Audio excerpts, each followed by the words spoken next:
All right, so the next stage in planning for your nature project is to complete some media skill development and a mood board.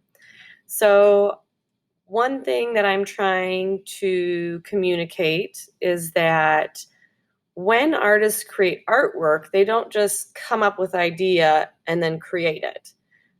There is a system in place, and the system in place that they use is the artistic thinking process. And that's what we can see in this slideshow. So the next assignment in the planning is to continue with the inspiration and development. So artists think of a goal. Their goal is an artwork. I need an artwork based on nature or created from nature. And how am I going to get there? So this is the system artists go through. They go inspiration, development, creation, and then they're not even done then. They reflect and present. So this process, and it can kind of go in different orders too, is all part of the successful artwork for artists who are working. So you're an artist. Yes, you are. Hey, you're an artist. And you are in this planning stage of inspiration and development. So after you finish your artist research, you create a sketch or an artwork based off that artist. You turn that in. You're going to start this. There's two main activities in this assignment.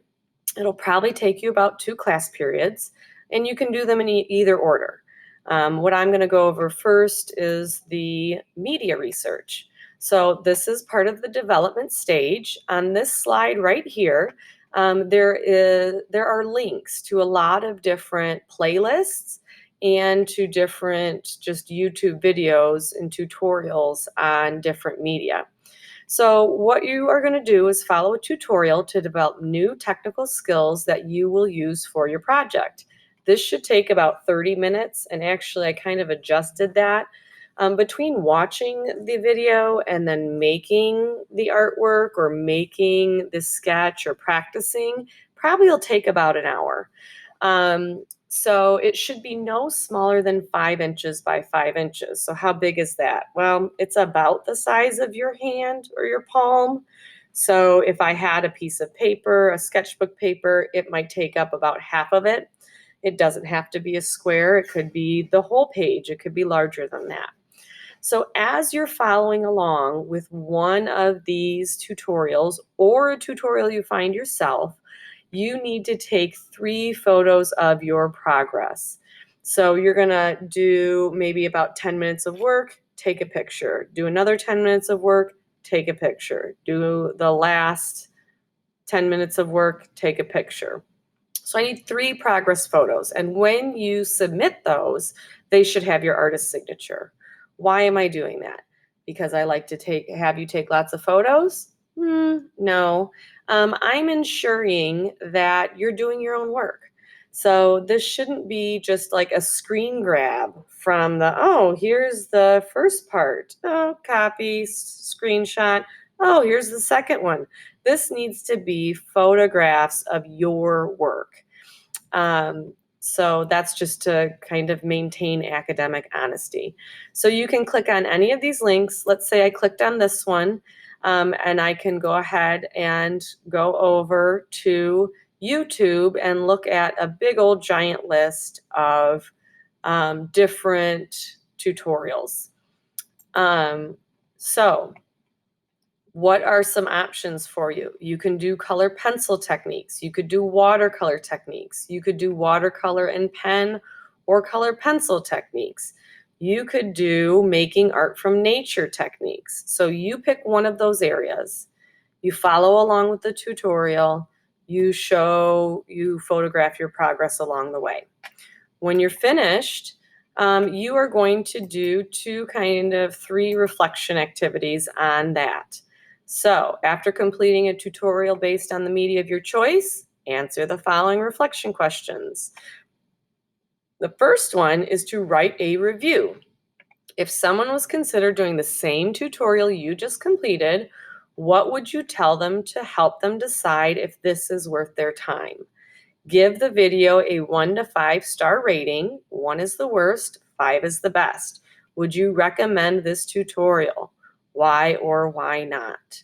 So there might be some good things about the video. There might be some bad things. You might come up with suggestions, but basically this is like a small review that somebody could read and decide if they actually want to watch the same tutorial. Then you are going to describe, be specific, and give examples to things you learned from your tutorial. So let's say I did a tutorial on color pencil and it was making a new blending technique that I didn't know about. So I would say I learned how to layer color pencils lightly back and forth with really thin layers before building up a thick layer. I learned how not to use color pencils. So find 2 things you learned, and then how does this media or technique fit into your ideas of what you want to do for this artwork? So one of the things that I mentioned in class or in Canvas or somewhere is that you should not have a concrete idea yet of what you're going to do. You are keeping an open mind, you are adding ideas, you're kind of entertaining all of these ideas. So you should, though, have kind of a fuzzy idea. So I have a fuzzy idea. I want to do a landscape. I think I want to incorporate flowers. I might want to incorporate birds. And I think I want to do watercolor. So whatever tutorial I just did, I want to say how it fits into my idea. Now, it might have been something that I thought I wanted to do watercolor. After doing the tutorial, I now have decided I don't want to do watercolor. So I was thinking I wanted to do that, now I don't. Or I can say, well, the tutorial I just followed showed me how to do fur in color pencil, and I was thinking of doing a dog. So this helps me learn that technique. So you're going to answer those questions. Then the last slide here is a mood board. Copy and paste 10 images from the internet or your own photos. These should be images that you can use as a reference for drawing, ideas for composition, colors, techniques, or style. So you are going to pull from images all over the internet or wherever else you can use your own images, copy and paste them into here.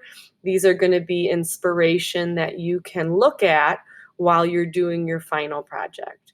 So that is it. That is the second stage of planning. Remember to keep that growth mindset, that thinking like an artist. We're still continuing this inspiration development. We are not honed in yet on a final idea.